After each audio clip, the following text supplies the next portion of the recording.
Get a handle on it. You Google, you blog, you tweet, 'cause you're hooked on it. Boss ain't ready, Freddy. How you gonna help him see?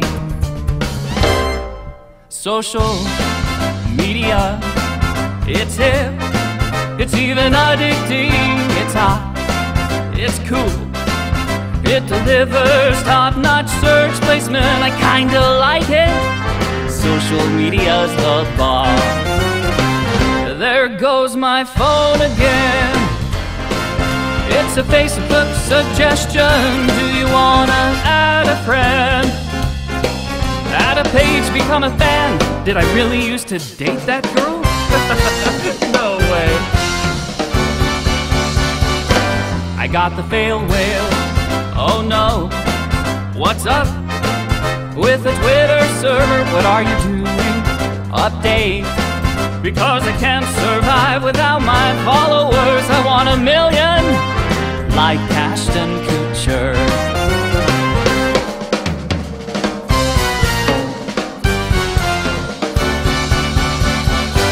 I've got a YouTube channel for me and for my job. I post the videos online, and I'm hoping someday they'll go viral. What's my rating?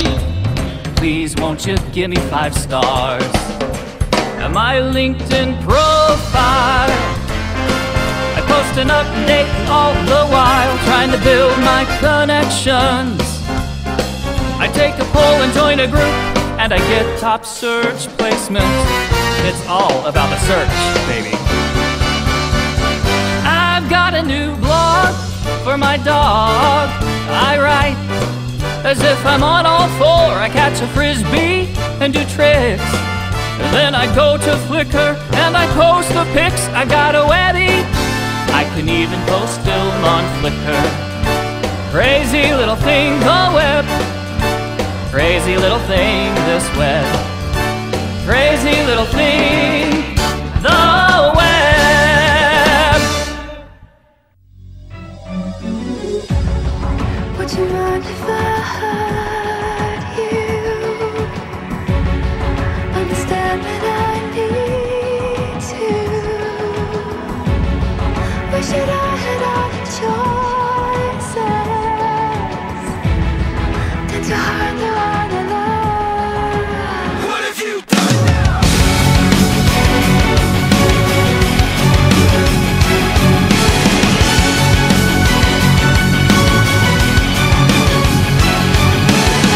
I know I better stop trying. You know that there's no denying I won't show mercy on you now. I know I should stop believing. I know there's no retrieving. It's over now. What have you done?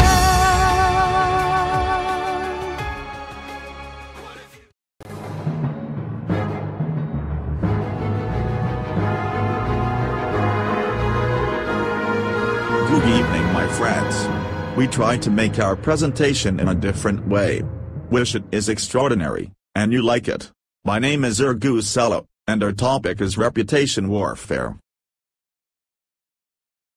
The emergence of internet-based social media has made it possible for one person to communicate with hundreds or even thousands of other people about products and the companies that provide them. Corporations now operate in an environment full of threats, thanks to the possibilities we have hiding behind our personal computer. Some companies have already experienced this damage. Best example are thousands of followers in Twitter against BP because of oil explosion. The internet has leveled the playing field between large corporations and individual activists. When traditional battles are brewing, companies have at least a flicker of warning and a modicum of control over how events will unfold. When new-style sniper attacks, they don't. Today anyone armed with a $100 digital camera and a connection to the internet is a potential Spielberg or Riefenstahl. To protect your company from the new reputation snipers, you'll need to master and deploy some vital strategies as well. First of the strategies is to avoid any show of force that could be perceived as grossly disproportionate. The battle of reputation don't always favor the parties with deepest resources. On contrary, tends to saddle them with greater obligations. Consider the corporate response to an incident that occurred on July 11, 1994. 3 Greenpeace activists climbed partway up the Time Life building in Manhattan to protest the company's use of chlorine in its paper. Photographers snapped one shot after another. Eventually, the police broke a 15th-story office window and hauled the activists in. Although the police arrested the 3 for criminal trespassing, Time Incorporated did not allow litigation to dominate its response. But it did not simply brush off the protest, either. On the day of the incident, a company spokesperson told the media that it had already assembled a task force. This task force would study the environmental and health risks of chlorine to tell to the audience that they were listening. This response denied Greenpeace much of the sympathy that would normally have gone to the underdog. And now the second of the strategies listed in the article is responding at high speed with instincts honed by advanced training. Most companies are slow-moving and consensus-driven. While they look for a convenient time to get together and come up with a defense that everyone agrees on, damage from the attack continues. Many companies spend too many time to respond to those digital attacks, and by this time the attack has almost destroyed its objectives. Companies need to be trained in their new media toolkits so that they can use them quickly and without friction. Nowadays many companies look for specialist advice in those cases, so they can engage lifelike simulations of those attacks. The most common attacks come from YouTube, Facebook, blogs and Twitter. A new media drill might put a company through its paces in a variety of mock crises, including a class action lawsuit, a case of executive misconduct, the release of the damaging video, a product recall, a safety lapse, and a leaked document. While engaging in these exercises, companies often discover internal communication gaps, places where better bridges between colleagues are needed. Now, I would like to invite my friend Ornella to talk about the other strategies. The stage is yours.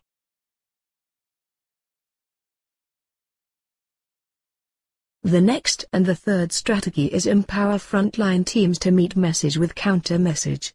As a political axiom says, voters prefer the candidate with whom they personally feel most comfortable, the one they'd most like to have a beer with.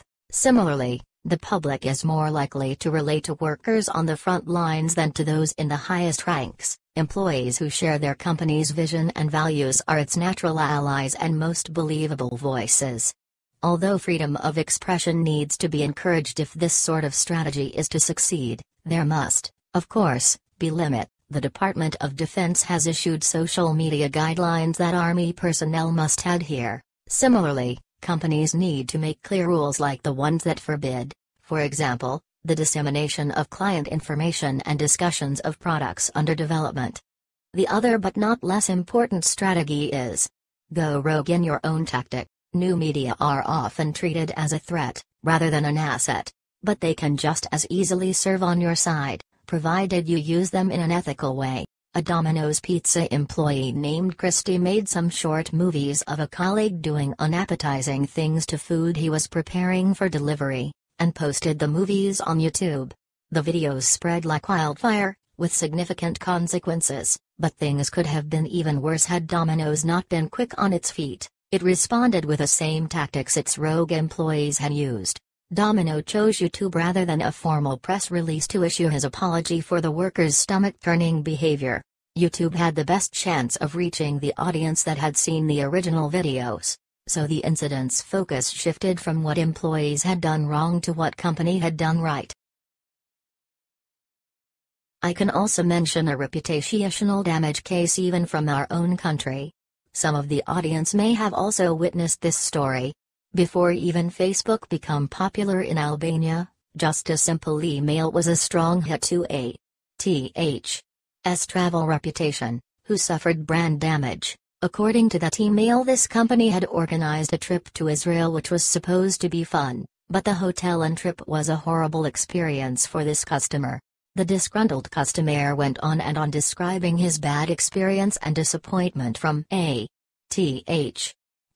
This email was addressed initially to few people but with a simple request: please disseminate this message to all of your friends, so that no longer companies defraud the customers. Needless to say, the email circulated quickly. As we say with internet, our big world has become a small village. Few days after A.T.H.S. was forced to issue another email explaining its side of the story in order to recover the brand damage. Some rumors say the initial email was from a competitor, but cannot tell with certainty that this is true. However, the impact on A.T.H.'s reputation was real. Recruit and deploy force multipliers who will echo your message. This is another strategy too. At a time when reputation losses can snowball rapidly, even the best resourced companies need force multipliers. Ideally, these should include a network of independent third parties willing to take your side. This means that a company to be successful must have as many loyal supporters as possible. So if the company reputation is in danger, those loyal followers will be there fighting for the company's reputation. Go into battle with credentials in place. A powerful adjunct to the use of force multipliers is the stockpiling of credentials that speak to your company's good work. Positive recognition by third parties in the past can help a company gain the benefit of doubt in a situation where the facts are in dispute. Companies are working harder with each passing year to attain those sorts of credentials. And as the demand for credentials rises, so will the number of awards, increasing the weapons in a company's reputation defending arsenal. Now I want to welcome another group member to discuss about some other facts. Welcome, Elton. Good evening, my friends.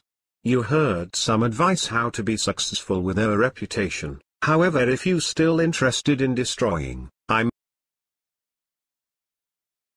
Meteorologists are at a loss to explain what is causing this weather.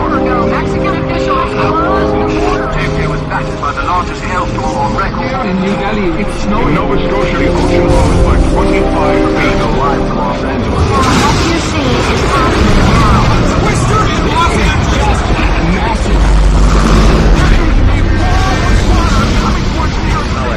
the epidemic of people harming their personal and professional brands via social media is a very serious topic. People have been known to lose jobs, clients and even mates due to social media activities. If you're looking for ways to commit brand harakiri, I suggest the following. 1. Post inappropriate pictures of yourself. If you are high up on the corporate ladder, post pictures of yourself passed out drunk on the floor of your local bar. If you're a principal, post a picture in your newly acquired Speedo. 2. Create tons of snarky, sarcastic posts about others.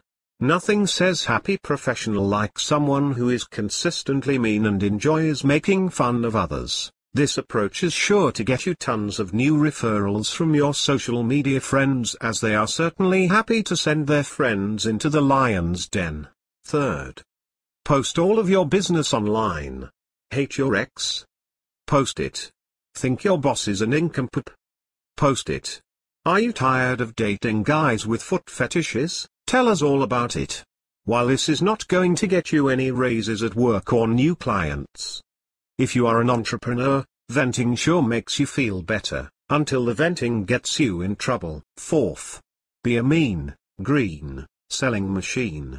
Social media is all about numbers, so building relationships doesn't matter, right? Simply try to sell your products, income opportunities and fill your events. Don't comment on your connections' posts or message them. Just make sure that they buy. 5. Create a social media presence at complete odds with your intended brand. The other day I came across a Facebook post from a person whose picture shows them on the cover of their book about corporate branding. However, the post was about the religious validity of a sexual act that makes me blush just thinking about typing it. I won't type it. We have all made mistakes. If you feel yourself about to participate in any of the above actions, just step away from the ledge. and know that your brand is worth saving. Now my friend Artemisa will come on the stage. Hello everybody. Preparing this presentation helped us learn something new, and I would like to share with you. The point is to connect with consumers, and not be happy to have funds in your Facebook page, but to really connect with them and transform from spectators to potential customers. We must bring to our attention another reputational war of our days, termed as local election war, Facebook statistics war. Which candidate is more famous, who has more fans? This is becoming even more and more ridiculous as the fans' number is growing rapidly, leaving room for lots of discussions and in some cases turning to boomerang and risking becoming a disaster. Lots of articles have been published lately just on the number of Facebook fans of both candidates and the unusual battle of the parties. And the introduction of social marketing in Albania, a country with low internet penetration but high Facebook penetration on the other side. As I read on the internet some facts on social media marketing, 62% of UK customers consult online communities before buying, 27% go directly to the retail stores. Consumers are the real media and they know it. With YouTube, Facebook, Twitter and so on, advertisement is affordable to everyone with access to the internet. Rules of the game changed. Consumers make their customer research on the internet. People can easily post their comments or reviews on the service, company, product and so on. And internet gives power to their voice. Message is amplified and can reach thousands of people across the globe, often perceived as more reliable than the most expensive advertisement. As an anonymous woman say, I believe the bloggers and their ideas. They are my friends and will tell me the truth, unlike advertisements. A good advice to all prospect entrepreneurs of this class: Google your business name. It may sound silly, but it's actually really important to your business. What you find is what potential customers see when they search for you. This allows you to do some damage control. If there's anything inaccurate or untrue about you, you can react, start a conversation with the website owner or leave a civil, respectful comment. Or if all of the results are about someone different with the same name as you. It's good to be aware so that ready to address any issues with potential clients. Or more to differentiate yourself from others with the same name. Brands have to be prepared for organized social attacks. While every company has critics, they can now organize a coordinated attack. Every company I work with has some degree of critics. It's a natural state of the market. Now, these critics may start to organize globally by using similar tools and technologies brands are to market themselves. Expect coordinated and organized attacks from critics. Facebook fan page brand jacking is the new form of tree hugging. As movements form, the organized groups can stage mass attacks on brand Facebook fan pages, overrunning it with negative messages, like sitting in trees with banners to slow down clear-cutting and spray painting messages on buildings. This is simply the digital form of real-world protest. Ownership isn't clear yet, the power belongs to community. The brands think they own the Facebook fan pages, but the fans can demonstrate power and take over ownership. When you look closely, neither parties owns the property. It belongs to Facebook, but don't expect them to do much. Brands are really on their own. Companies must have a community strategy. Don't jump without a parachute. Unlike traditional advertising or email marketing, this is an ongoing relationship. Plan and practice for the worst yet live for the best. Companies should expect a full-scale organized attack from critics. Start by developing a social media crises plan and developing internal fire drills to anticipate what would happen. Take it seriously. Respond to legitimate concerns as much as you can. Listen and go out of your way to over-communicate your response. Don't leave anything open to interpretation. Clear, concise information is important. Thank you for your attention. And another thing, I almost forgot. See you on YouTube. Wish you a nice weekend.